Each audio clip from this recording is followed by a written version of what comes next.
Shalom sahabat Morning Blessing yang diberkati Tuhan Yesus Kristus. Pagi hari ini saya kembali melanjutkan tentang gelar yang diberikan kepada Tuhan Yesus Kristus Sang Putra Natal sesuai dengan nubuat Yesaya. Di dalam Yesaya pasal yang ke-9 ayat yang ke-5 berkata, seorang anak telah dilahirkan bagi kita, seorang putra telah diberikan kepada kita, lambang pemerintahan ada di atas bahunya, dan namanya disebut orang penasihat yang ajaib, Allah yang perkasa, Bapa yang kekal, dan Raja Damai. Dan saya membahas nama atau gelar yang diberikan kepada Tuhan Yesus yang keempat, yang terakhir adalah Raja Damai.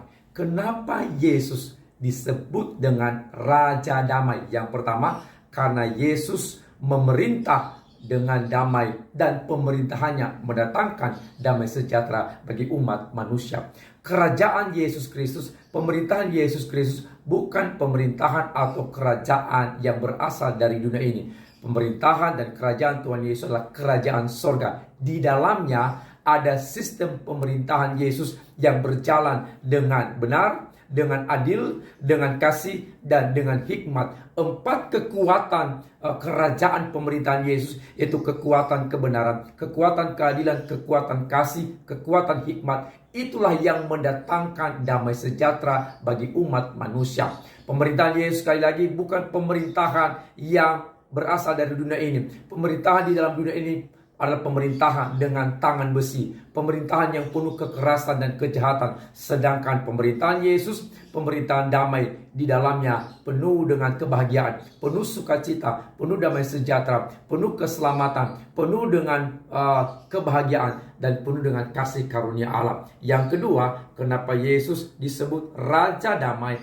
Karena Yesus adalah sumber damai sejahtera, pencipta damai sejahtera. Bahkan Yesus itu adalah damai itu sendiri. Ketika Yesus lahir, dalam Lukas di sana dikatakan, kemuliaan bagi Allah di tempat yang maha tinggi, dan damai sejahtera di bumi. Pada waktu Yesus lahir, saat itulah damai sejahtera ada di bumi, lahir di bumi. Oleh sebab itu, saudara-saudara, setiap orang yang percaya kepada Yesus, menerima Yesus sebagai Tuhan dan Juru Selamat, dalam hatinya lahir damai sejahtera, dalam hatinya ada sukacita, ada kebahagiaan, ada sejahtera. Itulah makna Natal yang sesungguhnya. Buka hati saudara dan biarkan Yesus lahir dalam hidup saudara, maka kau akan menikmati damai sejahtera yang melimpah-limpah. Dan yang ketiga, kenapa Yesus disebut Raja Damai? Karena Yesus sang pemberi damai sejahtera bagi umat manusia. Ada firman Allah berkata begini, ketika Yesus, detik-detik Yesus berpisah dengan murid-muridnya, ia naik ke surga. Yesus berkata, damai sejahtera kuberikan kepadamu, damai sejahtera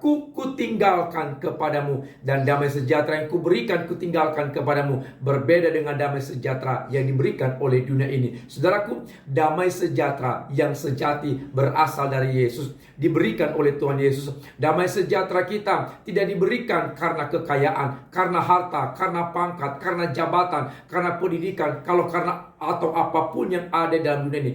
Damai sejahtera sejati hanya ada dan hanya diberikan oleh Yesus Kristus, berbeda dengan damai sejahtera yang ada di muka bumi ini. Damai sejahtera dari Tuhan Yesus adalah sifatnya abadi, tidak dipengaruhi oleh apapun yang terjadi dalam dunia ini. Dunia ini boleh kacau, dunia ini boleh punya masalah, persoalan, pergumulan, tetapi damai sejahtera kita tetap abadi selama-lamanya. Oleh karena itu, saudaraku, melalui peristiwa Natal ini, buka hati saudara, terima Yesus sebagai Tuhan dan Juru Selamat, maka dalam hati saudara melimpah-limpah damai sejahtera yang sesungguhnya, karena Yesus Raja Damai. Selamat menyambut Natal. Tuhan Yesus memberkati. Shalom.